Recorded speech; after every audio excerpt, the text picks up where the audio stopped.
la diferencia que hay entre un discípulo y un creyente común y corriente es abismal, es muy grande. Yo le llamé al creyente, le puse ahí el creyente oveja y el discípulo de Cristo. Porque durante un tiempo uno, al leer estas parábolas tan lindas, ¿verdad?, donde habla de la oveja perdida y uno se siente oveja y todo, y que el Señor vino y me rescató y yo la oveja perdida, y el Señor me llevó en sus hombros y yo la oveja perdida. Sí, pero ya no estás perdido. Ahora, el problema de seguirse uno comparando con las ovejas es desconocer lo que las ovejas son. Una de las primeras cosas que tiene la oveja es que es estúpida, hermano, bruta. En serio, la oveja sí no tiene capacidad de desarrollar nada. Ella solo sabe hacer algunas cosas: comer, dormir y engordar. Eso es todo lo que hace. Y hay del lugar donde ella coma. Solo come ella y no come nadie más, porque se come hasta la raíz.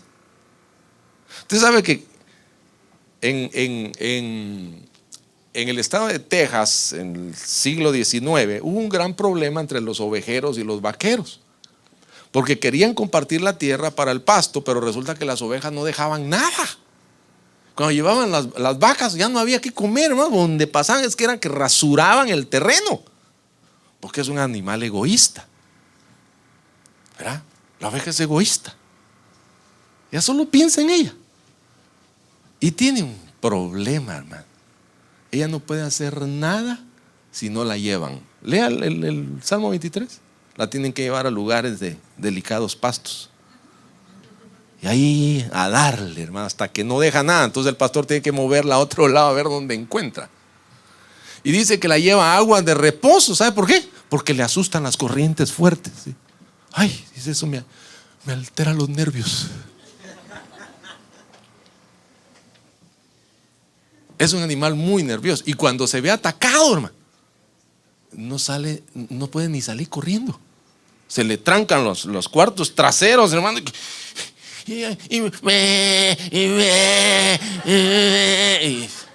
Es todo lo que hace. Y uno piensa rápidamente, dice, cuando el pastor saca las ovejas, uno se imagina al pastor delante, las ovejas detrás. No. Es las ovejas delante y el pastor detrás, para que no se le pierdan, que no se le extravíen y todo. Él va con. Pero como no solamente va haciendo eso, usted sabe, ¿alguna vez usted ha caminado detrás de ganado? ¿Qué es lo que dejan? Porquería abundante, hermano. No, las ovejas no son diferentes. ¿Y quién lo recibe? El pastor que va atrás.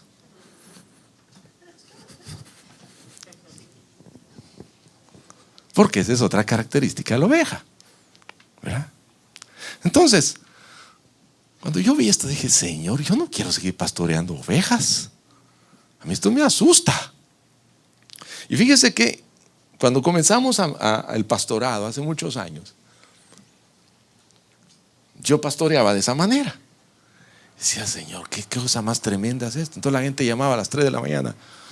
Pastor, dijo, ¿qué pasa?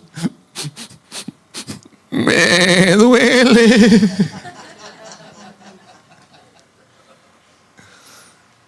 O después venía alguien, ¿verdad? Decía que fulano está molesto. ¿Y por qué? Porque no lo llamaste. Y entonces uno empieza a tener un conflicto, porque dice, entonces ¿cómo hacemos para crecer? Déjeme decirle algo. Jesús nos enseñó que es posible pastorear efectivamente a 12 personas y uno se le fue de lado de los 12. Impresionante. En la Biblia nosotros encontramos, en la vida y palabras de Jesús, un indicativo creciente de compromiso y dedicación. No era algo a medias. Él siempre estaba exigiendo más y más de su gente. Ahora, ¿cuánto entiende el creyente sobre lo que es el verdadero compromiso? Déjeme decirle, en las iglesias abundan los espectadores itinerantes. Ni siquiera los equipos de fútbol tienen tanta gente infiel. Sí, Fíjese que el otro día estaba viendo un partido de fútbol. El mejor equipo del mundo le estaba ganando a otro, ¿verdad? El Real Madrid le estaba goleando al Sporting de Gijón por 7-1. Y usted miraba, y la gente del Sporting seguían y moviendo sus banderas. Entonces yo decía, ya la vida, esta gente sí es de verdad. Estaban el grupito, ¿no?, con sus camisitas rojas y sus banderitas y todo, en el Santiago Bernabéu, que es el estadio del Real Madrid, no lleno, gracias a Dios, pero sí con buena cantidad de gente. Y los tipos seguían, hermano. ¿Por qué? Porque eran fieles a su equipo. Están comprometidos. ¿Cómo los vamos a dejar aquí? Ya los están apaleando, que nos apaleen bien a todos. Entonces, eso le refleja a usted un compromiso, una fidelidad. Ahora, en la iglesia, Dios nos llama a un compromiso de mayor profundidad. Entonces, ¿qué es el discipulado?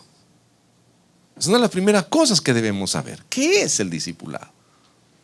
Mire, yo cuando me pongo a ver a los discípulos de Jesús y a la siguiente generación de los discípulos del Señor, y todos tenían un propósito clarito, definido hacia dónde iban, qué estaban haciendo en esta tierra y para qué lo estaban haciendo, y no les importaba con nada.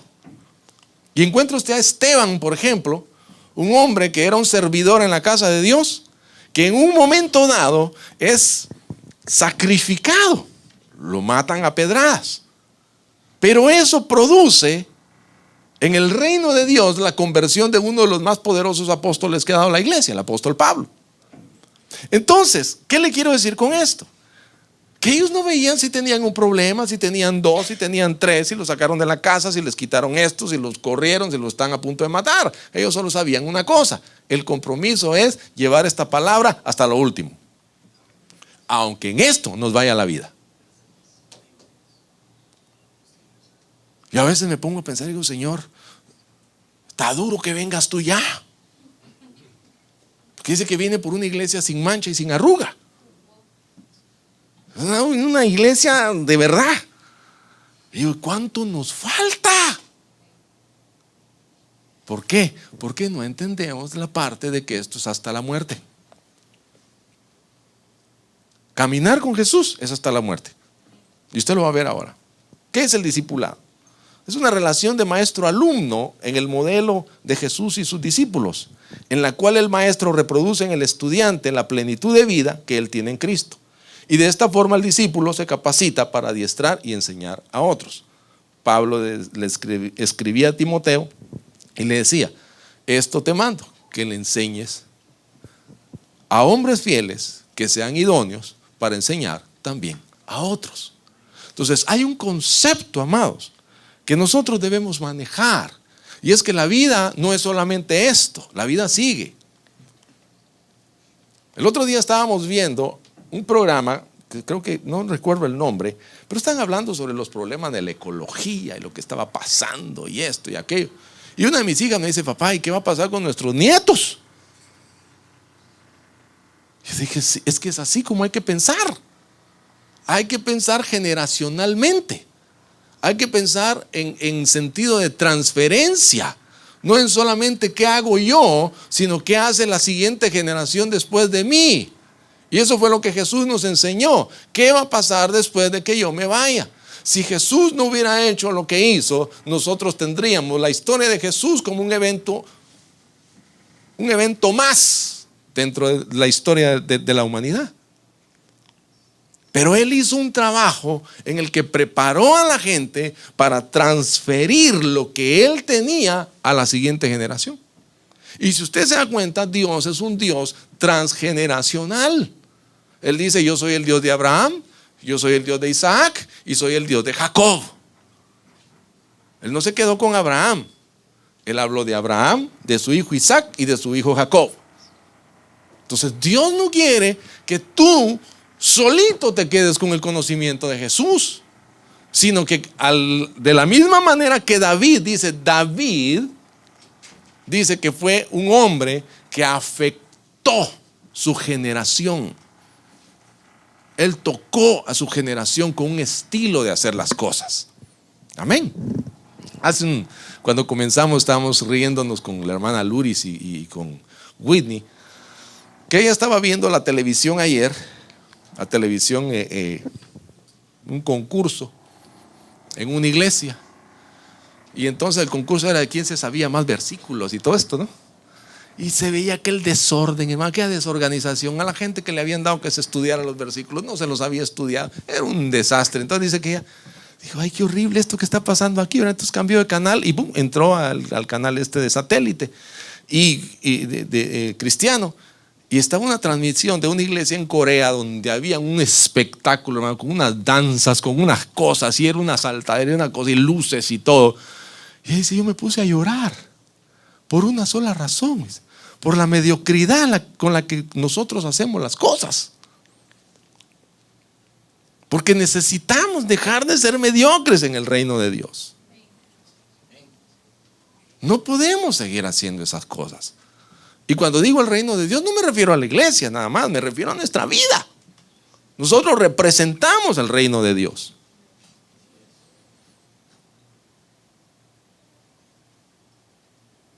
Mire, a mí a veces el diputado me pide que vaya a la asamblea.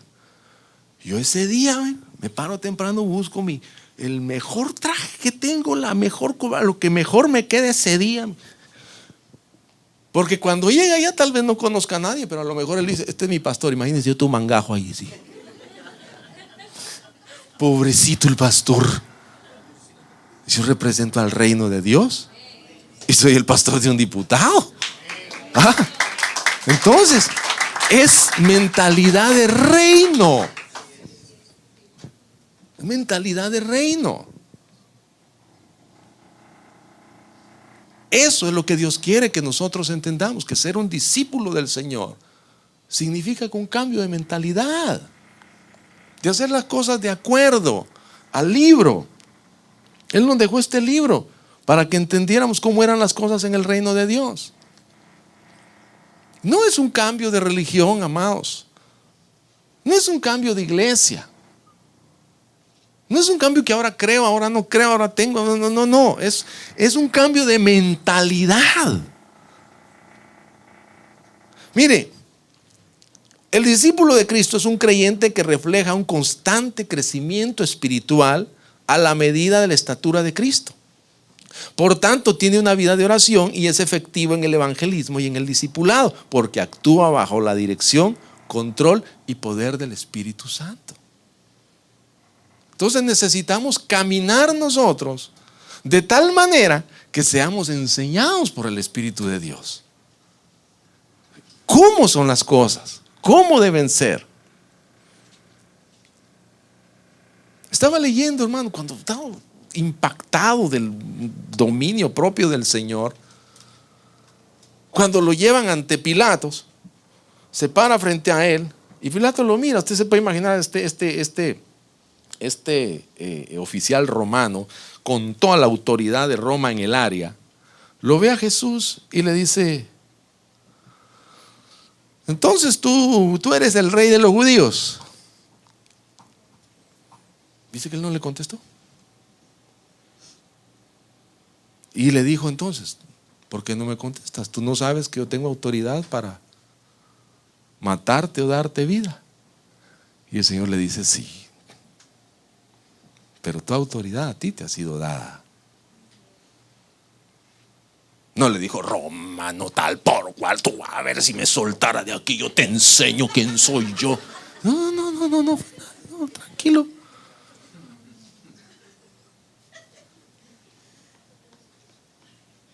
Dice que Pilato, cuando vio la reacción del Señor, se sorprendió. Dijo, pues este hombre no tiene nada de qué acusársele, porque él manifestó una característica del reino de Dios. Entonces, todo discípulo necesita tener un maestro quien le guía y le enseña en el camino del Señor. Aquí hay una cosa importante.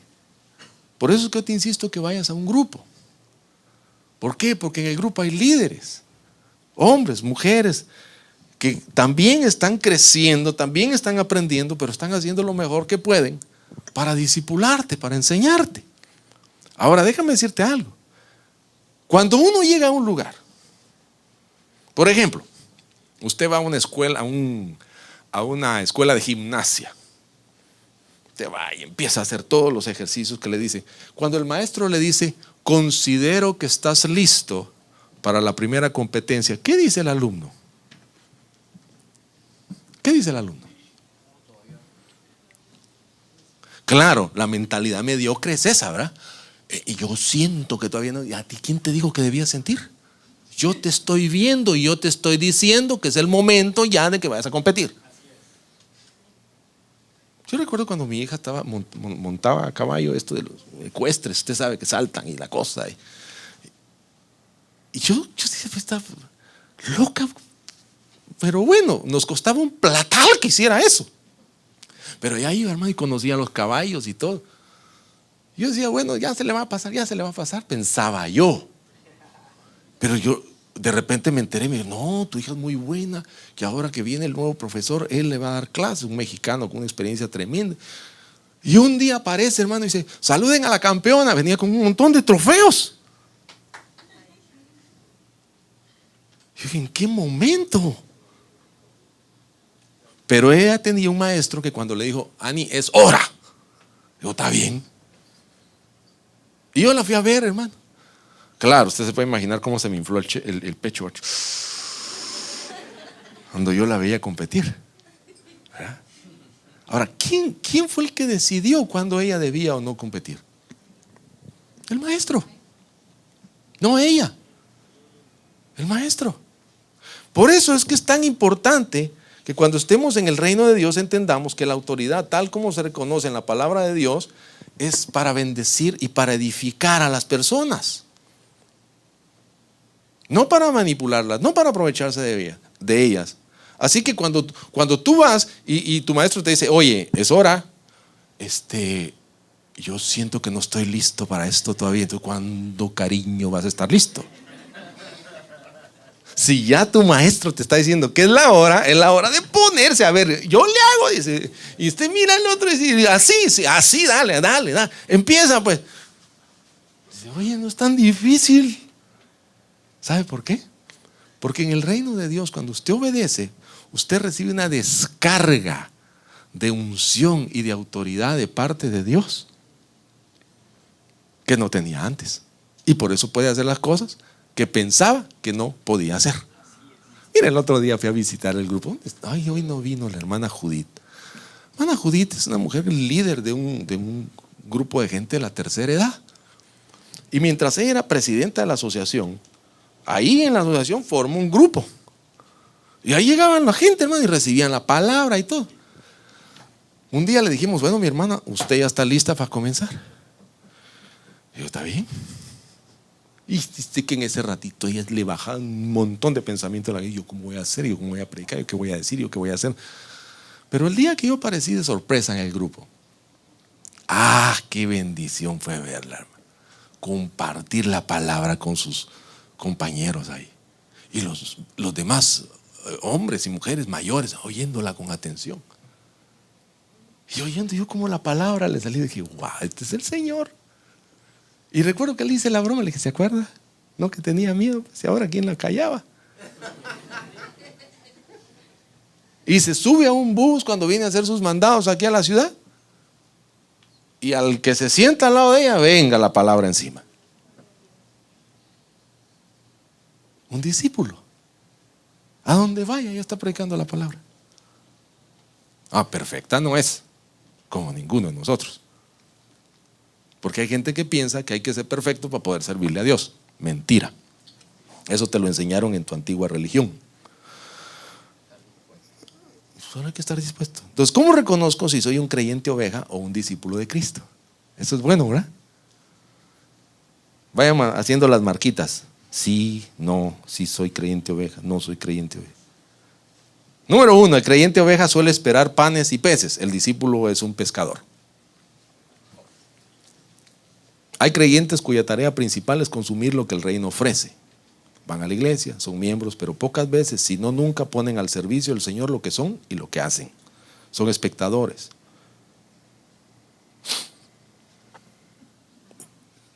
aguante callado. Sí.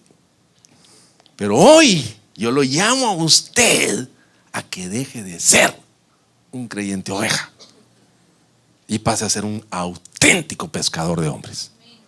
¿Sabe? Cuando Jesús recogió a aquellos pescadores, dijo: vénganse, síganme, yo los voy a hacer a ustedes pescadores de hombres. A mí me impactó cuando leí eso en el Evangelio de Marcos, hermano, porque yo nunca me había puesto a pensar que la imagen que ellos tenían en su cabeza no era la de un anzuelito, era pescando hombres, así, no. La imagen de ellos era ver una red llena de hombres, así como miraban sus redes llenas de pescados.